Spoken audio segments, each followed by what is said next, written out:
సంవత్సరాల తరబడి ఎన్ని మందులు వాడినా మీ మోకాల నొప్పులు తగ్గట్లేదా? ప్రాణ పెయిన్ క్లినిక్ లో అత్యాధునిక చికిత్స. బ్రేకింగ్ న్యూస్ చూస్తున్నాం. రెమాల్ తుఫాన్ బీభత్సం కొనసాగుతుంది. తీరం దాటిన నుంచి పశ్చిమ బెంగాల్లో విలయ తాండవం సృష్టిస్తోంది. రెమాల్ ఎఫెక్ట్ తో కోల్కతా ఐపీఎల్ ట్రోఫీ గెలిపించిందనే ఆనందం ప్రజల్లో కనబడకుండా పోయింది. కలకత్తా నగరంతో పాటు పలు ప్రాంతాల్లో వర్షం దంచి కొడుతుంది. రాత్రి 8:30 ప్రారంభమైన తీరం దాటే ప్రక్రియ అర్ధరాత్రి వరకు కొనసాగుతుంది.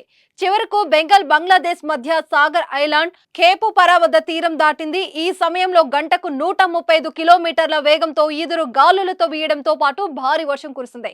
దీంతో ప్రజలు బిక్కుబిక్కుమంటూ బతికారు. రెమాల్ బీభత్సానికి జనజీవనం అస్తవ్యస్తమైంది.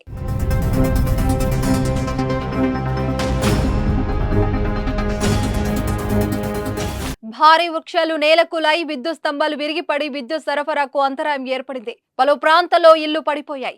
లోతట్టు ప్రాంతాలు పూర్తిగా జలమలమయ్యాయి. వ్యవసాయ భూములను వరదలు ముంచెత్తాయి. వెంటనే రంగంలోకి దిగిన రెస్క్యూ టీం రంగంలోకి దిగి లోతట్టు ప్రాంతాల్లో చిక్కుకున్న వారికి సురక్షితమైన ప్రదేశాలకు తరలించారు.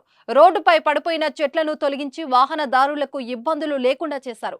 3 రోజుల నుంచి వాతావరణ శాఖ తుఫాను బీభత్సంగా ఉంటుందని హెచ్చరించడంతో అధికారులు ముందు జాగ్రత్తలు చర్యలు చేపట్టారు. సుమారు 1,00,000 మందికి పైగా ప్రజలను తుఫాను షెల్టర్లకు తరలించారు. వారి కోసం ప్రత్యేక ఏర్పాట్లు చేశారు. కనీస వసతులు కల్పించారు.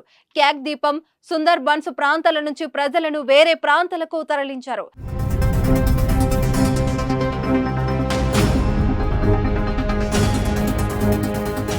రెమాల్ తుఫాన్ కోల్కతా మరియు దక్షిణ బెంగాల్లో వాయు రైలు మరియు రహదారి రవాణాకు అంతరాయం కలిగించింది. ఈస్ట్, సౌత్ రైల్వే శాఖలు రైళ్లను రద్దు చేశాయి.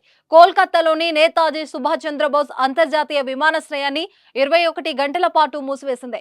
మరోవైపు శ్యామప్రసాద్ ముఖర్జీ ఓడురేవు కార్యకలాపాలు కూడా నిలిచిపోయాయి. కోల్కతాలోని పురాతన భవనాలు, ఎత్తైన భవనాల నుంచి ప్రజలకు అధికారులు ఖాళీ చేయించారు. తుఫాన్ ప్రభావిత ప్రాంతాల ప్రజలు అప్రమత్తంగా ఉండాలని ప్రధానమంత్రి మోదీ, సీఎం మమతా బెనర్జీ విజ్ఞప్తి చేశారు. గవర్నర్ తో మాట్లాడిన మోదీ తీసుకుంటున్న చర్యలపై ఆరా తీశారు. విరిగిపోయిన చెట్లు, కూలిన ఇళ్ల శిథిలాలను తొలగించడానికి మమతా సర్కార్ ప్రభుత్వం ప్రత్యేక బృందాలను నియమించింది. విద్యుత్ పునరుద్ధరణ పనులు కూడా యుద్ధ ప్రాతిపదికన చేపట్టింది. తుఫాన్ ప్రభావంతో సోమవారం కూడా వర్షాలు పడే అవకాశం ఉందని, బాగా తడిసిన భవనాలు కూలే ప్రమాదం ఉందని, అందుకే ప్రజలు అప్రమత్తంగా ఉండాలని అధికారులు సూచిస్తున్నారు.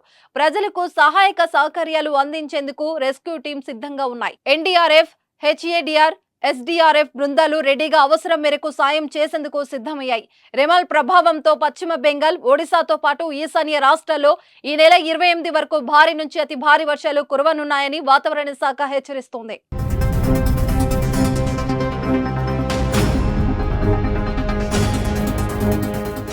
సుమన్ టీవీలో మీ పర్సనల్ అండ్ బిజినెస్ ప్రమోషన్స్ కోసం కింది నెంబర్కి కాంటాక్ట్ చేయండి.